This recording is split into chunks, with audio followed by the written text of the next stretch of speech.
Okay, let's talk about uneven gingival levels. We can correct gingival levels with Powerprox 6-month braces as well, like we demonstrated in that Class 2 Division 2 case. Okay? So here's a situation we've all seen. You have a patient who has, that one chipped central incisor. Okay? And, quite often it's super erupted and it brought the gingival level with it. But the tooth has either been restored, bonded, somehow repaired. So the incisal edges are even, but the gingival levels aren't even. Okay, so you have one tooth that looks stubby compared to the other.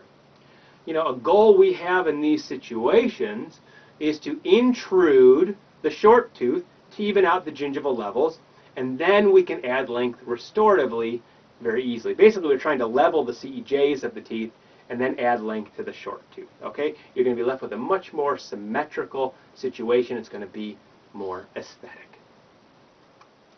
Okay, so here's a case where we did just that. Our goal again was to level the gingival margins so that we can now add some bonding to that chipped and worn incisal edge. And we're going to have symmetrical teeth, mesial distally, incisal gingivally. Okay?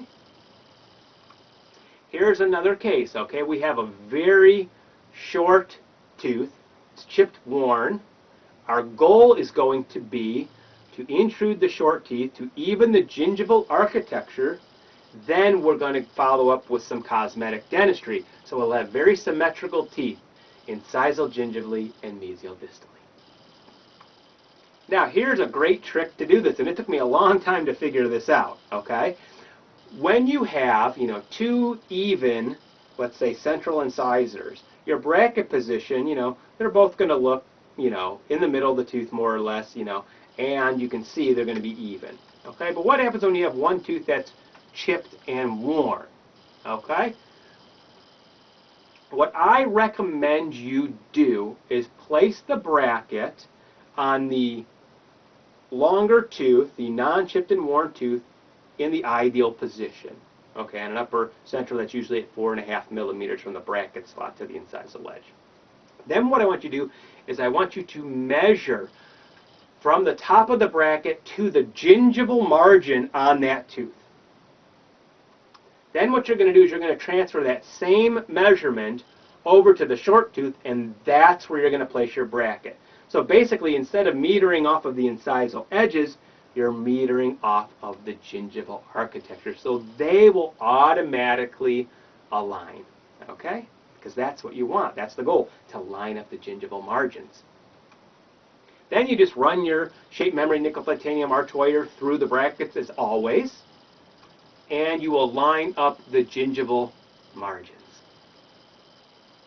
Then you can add length with restorative material very easily to leave you with nice symmetrical teeth, not only mesial distally, but incisal gingivally. Okay, it'll give you a beautiful end result.